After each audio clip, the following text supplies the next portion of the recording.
الحمد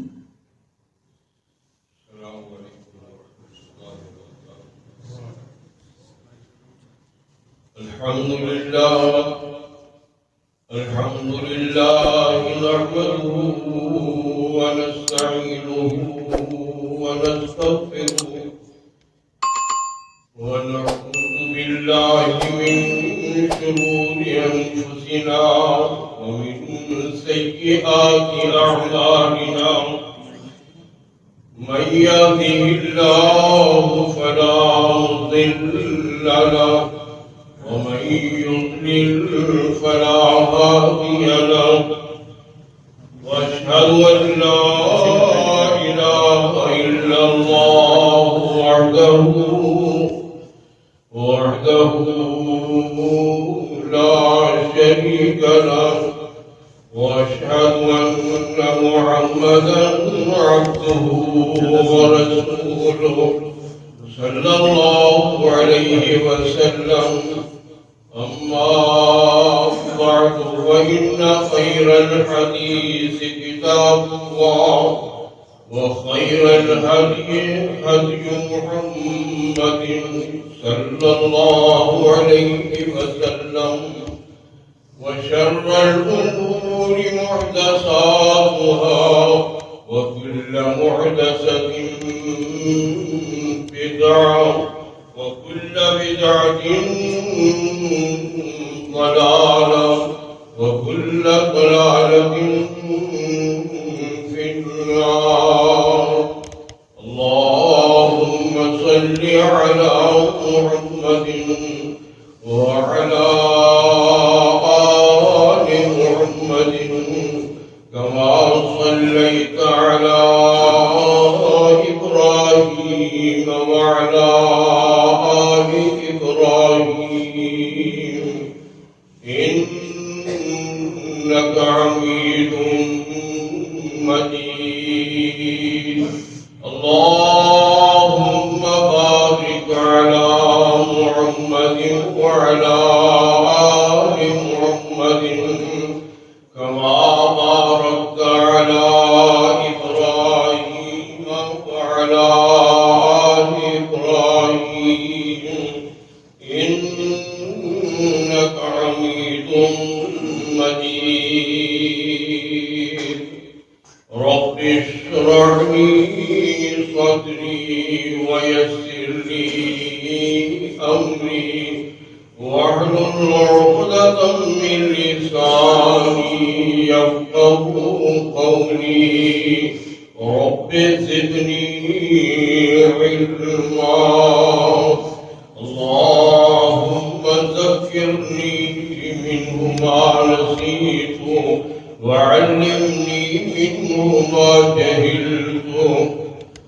أعوذ بالله السميع العليم من الشيطان الرجيم من همزه ونفخه ونفثه. بسم الله الرحمن الرحيم. اعلموا أنما الحياة الدنيا لعب ولهو وزينة وتفاخر بينكم وتكاثر في الأموال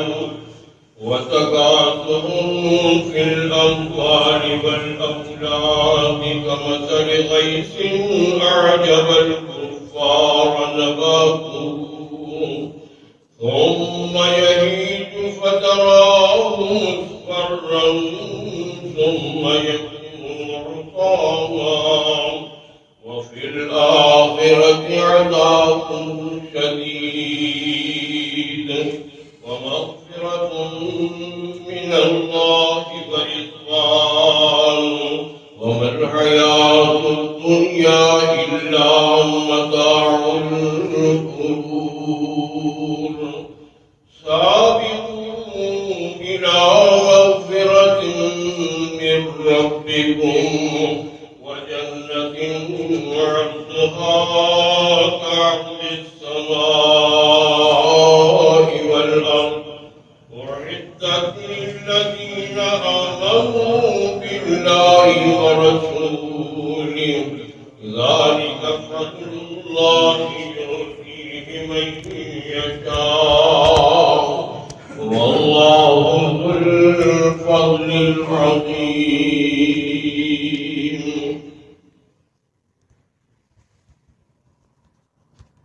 جان لو کہ یہ دنیا کی زندگی کھیل اور تماشا کے علاوہ کچھ نہیں ہے،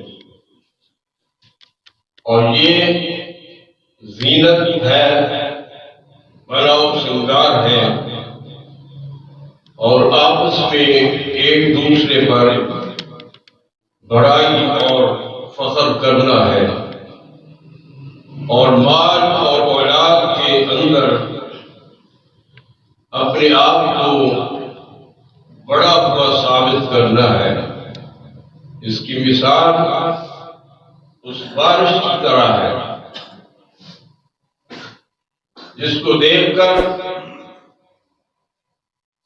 کسان کاشتکار خوش ہوتے ہیں،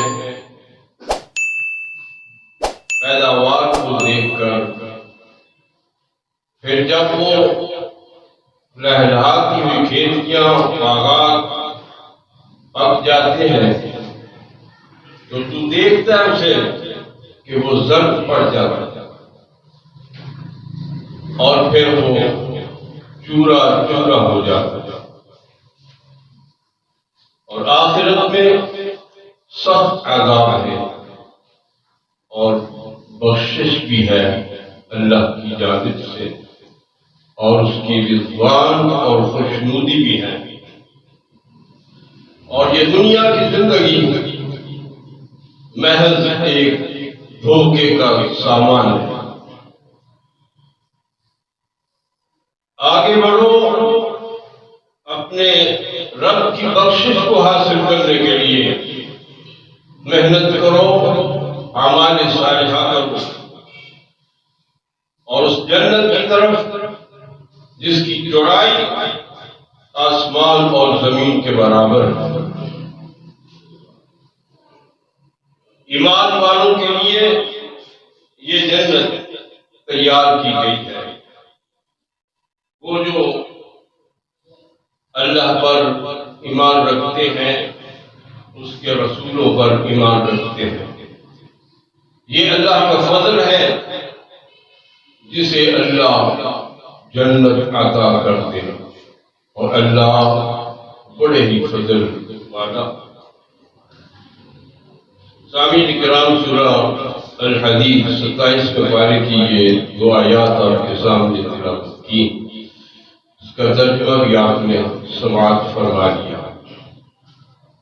ترجمہ سے بھی بات کسی حد تک واضح ہو جاتی ہے کہ ان آیات میں اللہ رب العزت کیا بیان فرما رہے ہیں، اس کا لفظ مضمون کیا ہے۔ تو آپ کو معلوم ہو گیا ہوگا کہ ان دونوں آیات کے اندر اللہ تبارک و تعالی نے دنیا کی زندگی،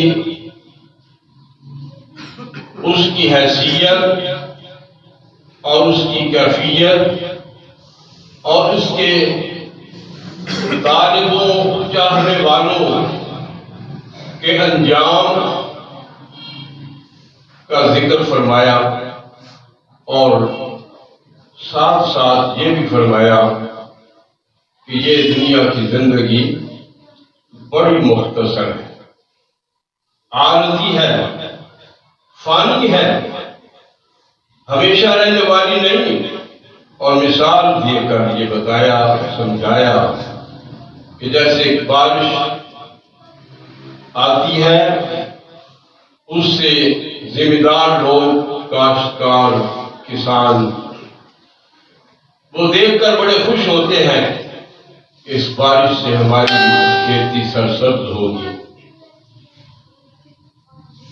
پیداوار بڑھے گی، ہمیں مالی منافع حاصل ہوں گے، لیکن دیکھتے ہی دیکھتے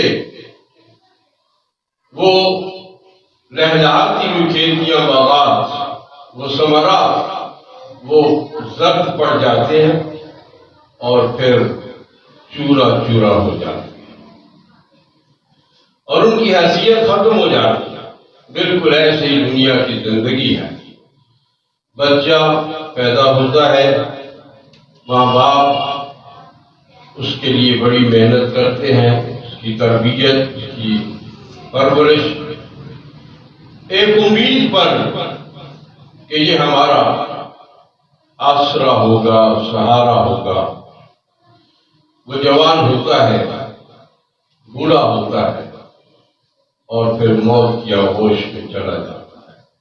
یہ تو ہے اس کی زندگی کی حقیقت۔ اس مختصر زندگی کے اندر اپنے آپ کو مشغول کر لینا اور اس دائمی زندگی آخرت کو بھلا دینا، یہ کوئی عقل مندی کی بات نہیں ہے، یہ تو حماقت ہی حماقت ہے۔ دو سودے آپ کے سامنے موجود ہوں، ایک میں تھوڑا منافع ملتا ہے اور دوسرے میں زیادہ منافع ملتا ہے۔ عقل مند وہ ہوگا جو زیادہ منافع والا سودا جو ہے اس کو قبول کرے، اس کو حاصل کرے، اس کے لیے محنت کرے، اور بے وقوف وہ ہوگا جو تھوڑے سودے پر ہی، تھوڑے منافع پر ہی اپنے آپ کو مشغول کر لے اور دائمی اور بہت کثیر منافع کو چھوڑ دے۔ عقل مند تو زیادہ منافع والے سودے کی قدر کرے گا۔ ایسے ہی عقل مند وہ ہے جو دنیا کی بجائے آخرت کو سنبھالنے کی کوشش کرے کہ وہ ابدی زندگی ہے، وہ دائمی ہے، اور یہ دنیا کی زندگی عارضی ہے اور فانی ہے، ایک دن ختم ہو جانی ہے، اور جو کچھ دنیا کا مال و متاع ہے اس کے ساتھ ہی اس کا بھی خاتمہ ہو جانا ہے۔ جو مر گیا اس کا بینک بیلنس اس کے کس کام آئے گا؟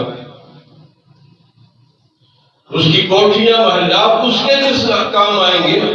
وہ تو قبر میں ہی رکھا جائے گا، چاہے کتنا بھی مالدار کیوں نہ ہو، وہ تو مٹی کا ہی سپرد کیا جائے گا، چاہے اس کے پاس کتنا اقتدار اور اختیار کیوں نہ ہو۔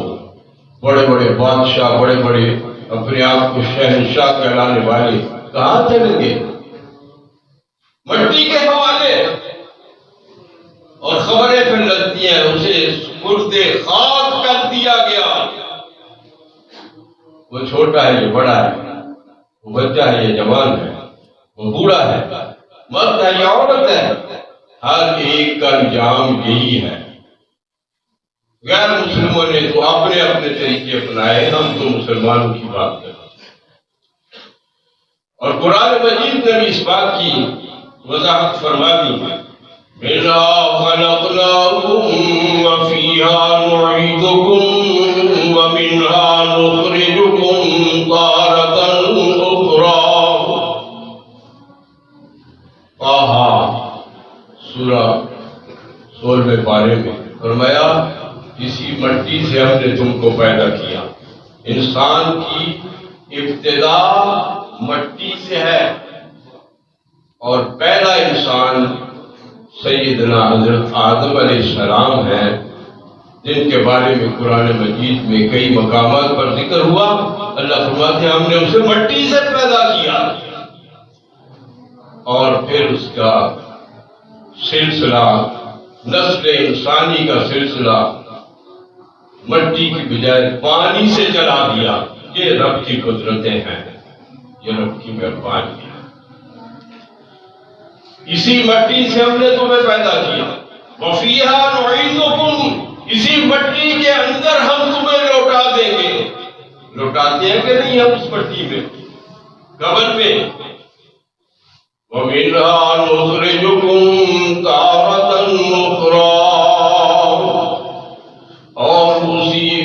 مٹی کے اندر سے ہی ہم تم کو دوبارہ اٹھا لیں گے، زندہ کر لیں گے۔ دوبارہ زندگی کے لوگ کہتے تھے یہ کیسے ہو سکتا ہے، وہ تو انسان تو مٹی کے ساتھ مٹی ہو جاتا ہے، ختم ہو جاتا ہے، کیسے دوبارہ زندہ ہو؟ سورہ یاسین میں اللہ رب العزت نے فرمایا ہاں ہم پیدا کریں گے، جنہوں نے اس وقت سے پیدا کیا تھا جب اس کا نام نشان تک نہیں تھا، اب تو یہ رجسٹرڈ ہو چکا ہے، اب تو اس کا ریکارڈ موجود ہے۔ دوبارہ پیدا کرنا تو انسان کے لیے بھی مشکل نہیں ہے، تو ہم تو خدا ہیں، ہم تو مالک ہیں، ہم تو خالق ہیں۔ أوليس الذي خلق السماوات والأرض بقادر على أن يخلق ألا يحيي الموتى، تو زندہ کرنے پہ وہ تو قادر ہے، وہ دوبارہ پیدا کر۔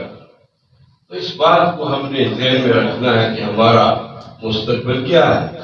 ہم دنیا کے اندر بڑے فیوچر پلان بناتے ہیں، لیکن کبھی اس طرف ہم نے غور ہی نہیں کیا کہ ہمارا اصل فیوچر تو وہ ہے آخرت۔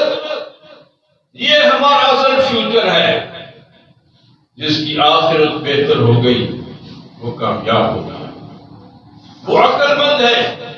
سرکار دو عالم صلی اللہ علیہ وسلم کا ارشاد گرامی ہے، الکیس من دان نفسه وعمل لما بعد الموت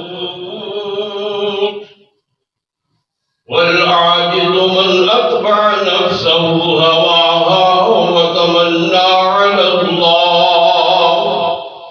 عقل مند تو وہ ہے جو اپنے نفس پہ کنٹرول کر لے، نفس پہ کنٹرول کر لے، اپنے اوپر کنٹرول کر لے، اپنے آپ پر کنٹرول کر لے،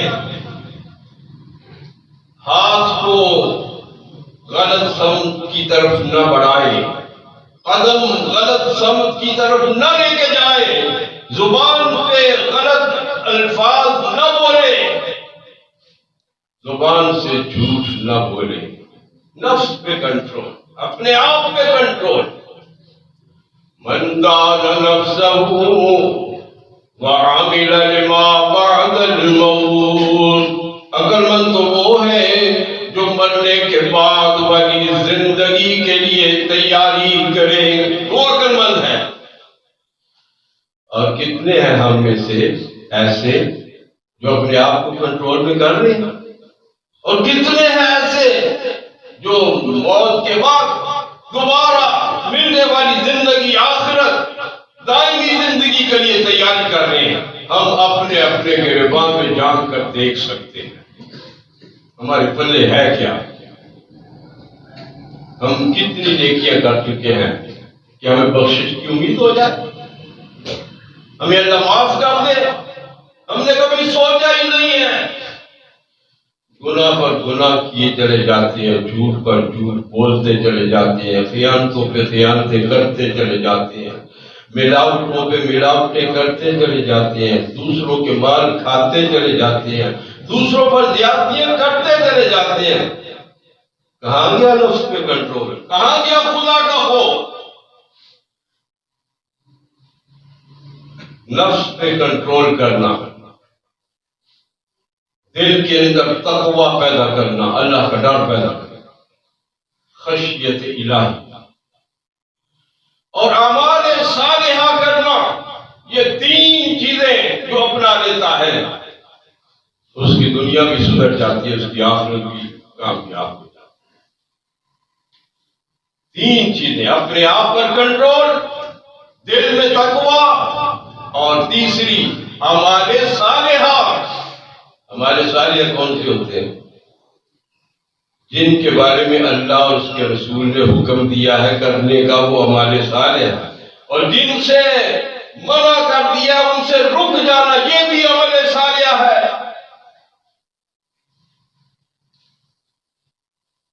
کسی خان بابے سے پوچھا کہ تم نماز تو بڑی پڑھتے ہو، بڑی پابندی سے پڑھتے ہو، لیکن باقی کام سارے تمہارے ایسے ہی ہیں، غلط ہی ہیں۔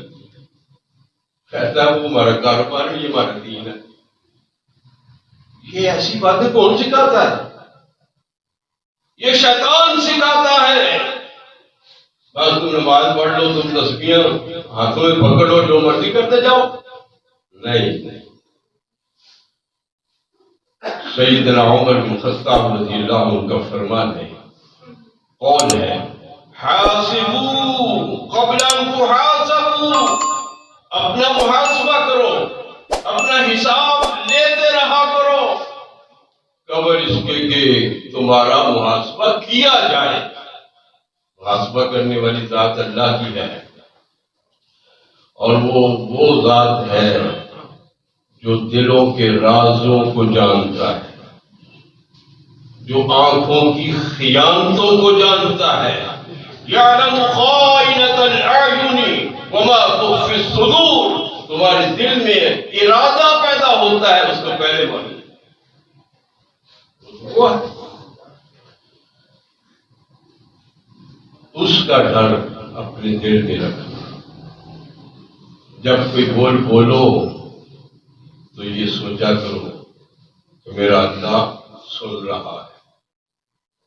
جب کوئی غلط نظر اٹھاؤ تو سوچا کرو کہ میرا اللہ مجھے دیکھ رہا ہے. جب کوئی غلطی کرنے لگو تو یہ عقیدہ اپنے ذہن میں رکھو، واللہ خبیر بما تعملون. اللہ جو کچھ تم کر رہے ہو وہ دیکھ رہا ہے، اس سے باخبر ہے.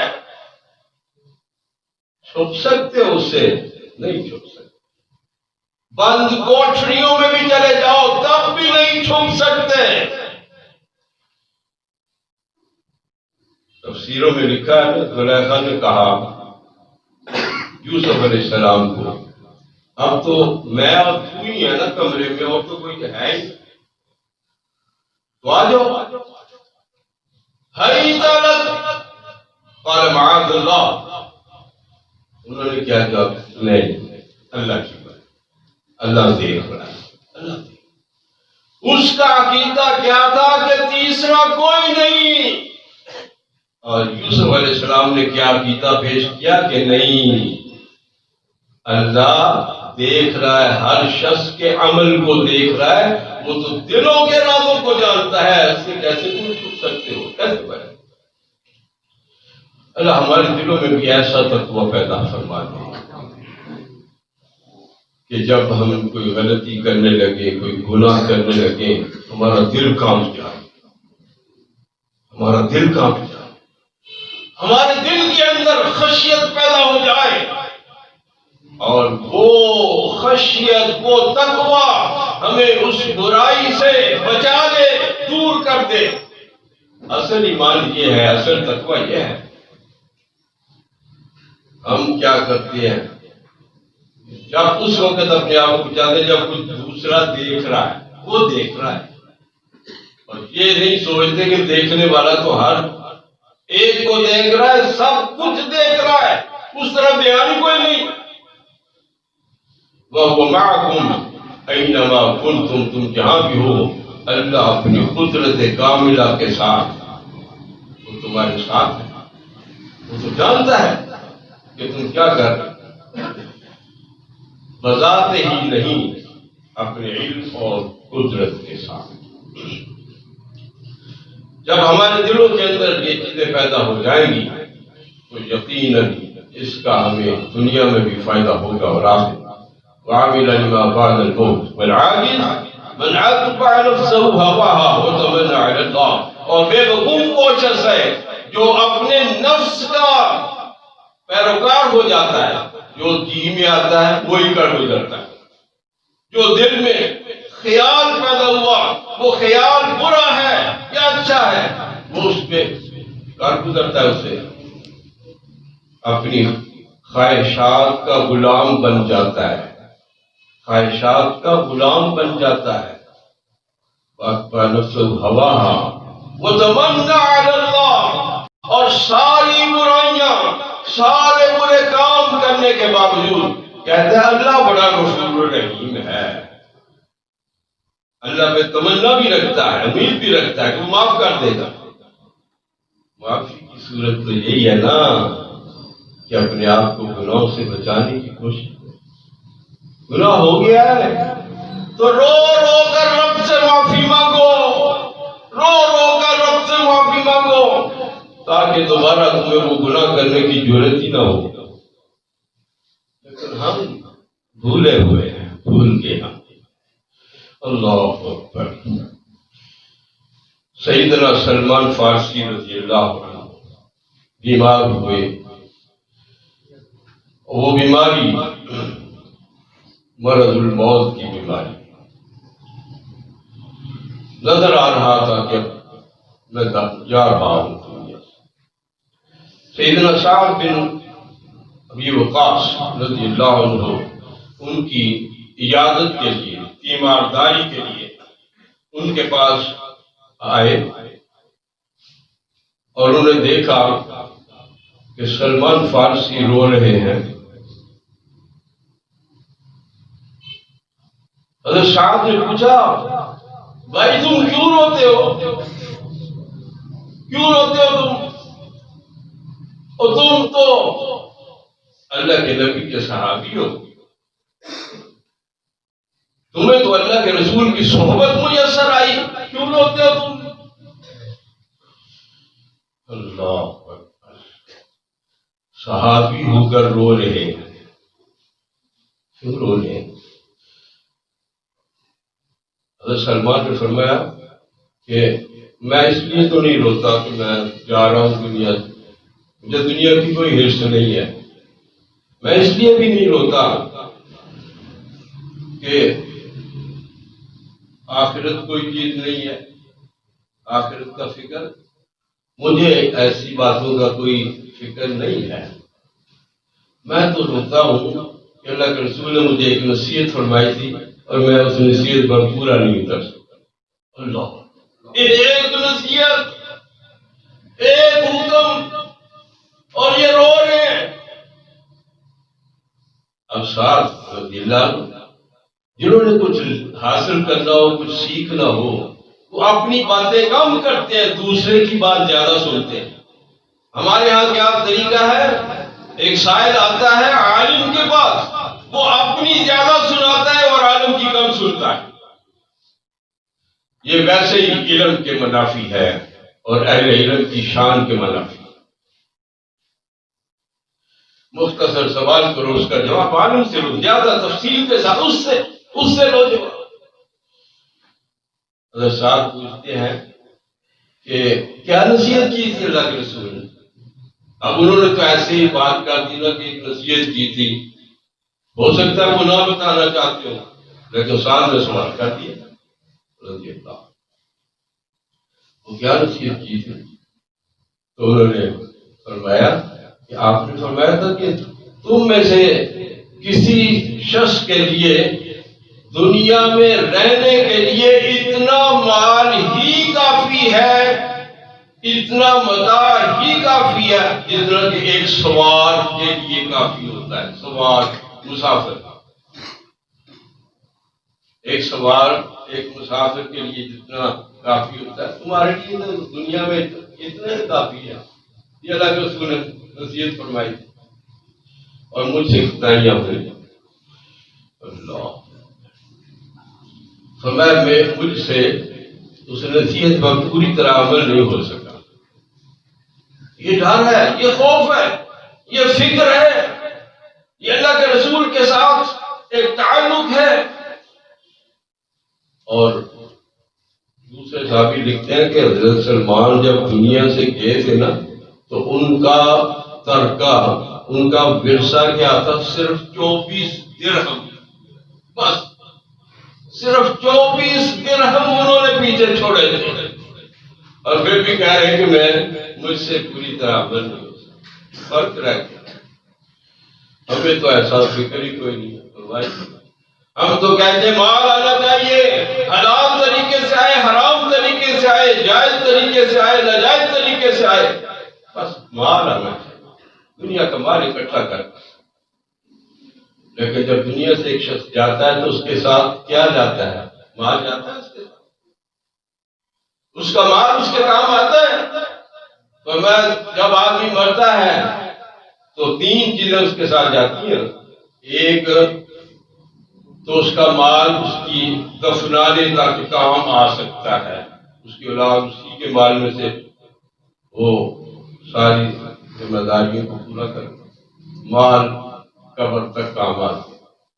پھر اس کے جو آئندہ و اقربا ہے، اولاد ہے، دوست احباب ہے، وہ سارے اس کو قبر کے اندر رکھنے تک اس کا ساتھ دیتے. اور پھر تیسری چیز اس کا عمل ہوتا ہے. مال کا تعلق اس کے ساتھ ختم ہو گیا، اولاد کا تعلق، رشتہ داروں کا تعلق اس کے ساتھ ختم ہو گیا.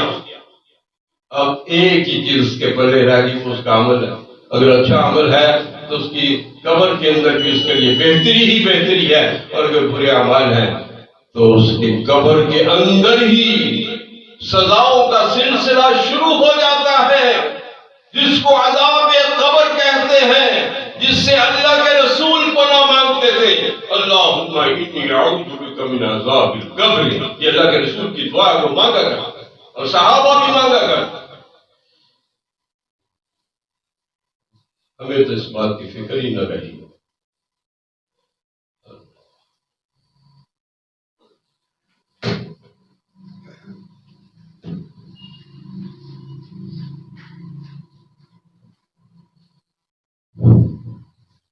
ہمیں تو اس بات کی فکر ہی نہ رہی، بس دنیا کی فکر ہے، اور دنیا کی حقیقت کا علم ہی کوئی نہیں. کب ختم ہو جائے. جاگو رے غریباں پہ نظر ڈال بے عبرت، کھل جائے گی تجھ پر تیری دنیا کی حقیقت. دنیا کی حقیقت سمجھنے کے لیے چلا جا کسی قبرستان میں کسی غریب کی قبر پر چلا. جاگو رے غریباں پہ نظر ڈال بے عبرت، کھل جائے گی تجھ پر تیری دنیا کی حقیقت. پھر عبرت کے لیے ڈھونڈ کسی شاہ کی تربت، بادشاہ کی قبر کو بھی جا کے دیکھ اور پوچھ کدھر ہے وہ تیری شان حکومت. جب حکومت میں تھا تو فرعون بنا ہوا تھا، تو کسی کو انسان ہی نہیں سمجھتا تھا. کہاں گئی وہ تیری شان حکومت؟ اور پوچھ کدھر ہے وہ تیری شان حکومت. کل تجھ میں بھرا تھا غرور، آج کہاں ہے اے کاسے سر بول تیرا تاج کہاں ہے. بڑے بڑے تاجوں والے مٹی کے ساتھ مٹی ہو گئے. پہلے کیا رہتا ہے؟ عمل. قیامت والے دن کسی کے پاس کوئی درہم دینار کوئی مال شال نہیں ہوگا. وہاں پہ کیا ہے؟ عمل. عمل ہے. اگر کسی کو بدلہ دینا پڑا تو نیکیوں کے ساتھ دینا پڑے گا، نیکیاں دینی پڑے گی. اور بدلے چکا لو دنیا میں ہی، آخرت کے اوپر نہ چھوڑو، قیامت کے اوپر نہ چھوڑو. مارے جاؤ گے، مارے جاؤ گے. دنیا کے اندر ہی بدلے چکا لو. کسی کا کچھ لینا ہے دنیا میں ہی دے لو، کسی سے معافی مانگنی ہے دنیا میں ہی معافی مانگ لو. آخرت میں معاملہ چلا گیا تو پھر بچنا مشکل ہو جائے گا. اس بات کی ہمیں فکر کرنی ہے. دنیا کی حقیقت کو سمجھنا ہے اور دنیا کے مقصد کو جاننا ہے اور اس کا فائدہ کیا ہے. اس میں ہم نیک اعمال کر لیں تو اپنی آخرت کو سنوار سکتے ہیں، اپنی آخرت کو کامیاب بنا سکتے ہیں. حضرت سلمان فارسی رضی اللہ عنہ کی آنکھوں میں آنسو کیوں آئے؟ میں ایک اللہ کے نبی کی نصیحت پر صحیح عمل نہیں کرتا، اور ہم کتنی نصیحتوں کو چھوڑتے ہیں. پھر سعد رضی اللہ عنہ کو وہ خود نصیحت کرنے لگے. جانے والا شخص جو ہوتا ہے نا دنیا سے جانے والا، وہ بڑی بڑی قیمتی باتیں کرتا ہے. ساتھ جب تمہیں حکومت ملے تو اللہ سے ڈرتے رہنا. ساتھ جب تم کسی کام کا ارادہ کرنے لگو تو اللہ سے ڈر کے کرنا. ساتھ جب تم کسی چیز کو لوگوں میں تقسیم کرنے لگو تو اللہ سے ڈر کے رہنا، اللہ سے ڈر کے رہنا. یہ نصیحت فرما رہے ہیں. کاش کہ ہمارے دلوں میں بھی ایسی نصیحتیں جگہ بنا لیں اور ہماری کایا پلٹ جائے. اللہ ہم سب کو توفیق عطا فرمائے.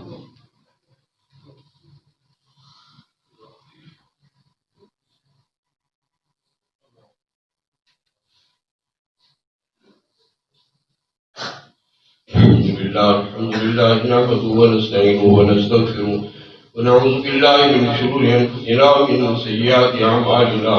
من يهده الله فلا مضل له ومن يضلل فلا هادي له. أشهد أن لا إله إلا الله وحده لا شريك له وأشهد أن محمدا عبده ورسوله صلى الله عليه وسلم. أما بعد فإن خير الحديث كتاب الله وخير الهدي هدي محمد صلى الله عليه وسلم وشر الأمور محدثاتها وكل محدثة بدعة وكل بدعة ضلالة وكل ضلالة في النار. اللهم صل على محمد وعلى آل محمد كما تحب وترضى. اللهم اغفر لنا ولوالدينا ولأساتذتنا ولجميع المؤمنين والمؤمنات والمسلمين والمسلمات الأحياء منهم والأموات. يا حليم يا كريم اشفني واشف مرضانا ومرضى المسلمين. يا حليم يا كريم اشفني واشف مرضانا ومرضى المسلمين. ربنا اغفر لنا ولإخواننا الذين سبقونا بالإيمان. اللهم إنا نعوذ بك من البرص والجنون والجزام ومن سيء الأسقام. اللهم إنا نعوذ بك من الكورونا وسيء الأسقام. اے اللہ ہماری دنیا اور آخرت کامیاب بنا دے. اے اللہ ہمارے مالوں میں برکتیں عطا فرما. اللہ ہماری بیماروں کو شفاء عاجلہ کاملہ عطا فرما. اللہ ہمارے دلوں میں اپنا ڈر پیدا فرما. اللہ ہمیں صحیح سچا مخلص مسلمان بنا. اللہ ہمیں عمل کرنے والا مسلمان بنا. بے عملی کی مسلمانی کسی کام کی نہیں. اللہ ہمیں نمازیں باقاعدگی کے ساتھ پانچوں نمازیں پڑھنے کی توفیق دے. میں نے ایک شخص سے پوچھا آپ پانچوں نمازیں پڑھتے ہیں؟ کہتا نہیں فجر کی نہیں پڑھتا. فجر کی پڑھی نہیں جاتی, جاگ ہی نہیں آتی. یہ ایسی بات منہ سے نکلتی ہے, اللہ کا ڈر دل سے نہیں نکلتی. کیا فجر کی نماز اللہ نے فرض نہیں کی؟ کیوں نہیں اس کے لیے بندوبست کیا جاتا؟ دنیا کے سارے کاموں کے لیے ہم بندوبست کر لیتے ہیں. یہ بات اپنی زبان سے کہہ رہا ہے اور یہ لکھی گئی, اب اس کے عمل نامے میں لکھی گئی. ہم نے کبھی سوچا ہی نہیں کہ ہم جو منہ سے نکالتے ہیں وہ کوئی بیکار نہیں ہوتا, وہ لکھا جاتا ہے. لکھنے والے بڑے تیار بیٹھے ہیں, وہ تیار بیٹھے ہیں. کرامن کاتبین, فکر کیا کرو ہم اپنے عمل نامے کو برائیوں سے نہ بھریں, نیکیوں سے بھریں. اللہ ہمیں توفیق عطا فرمائے. ربنا تقبل منا انك انت السميع العليم. عباد الله رحمكم الله اذكروا الله يذكركم وادعوه يستجب لكم ولذكر الله تعالى اعلى واولى.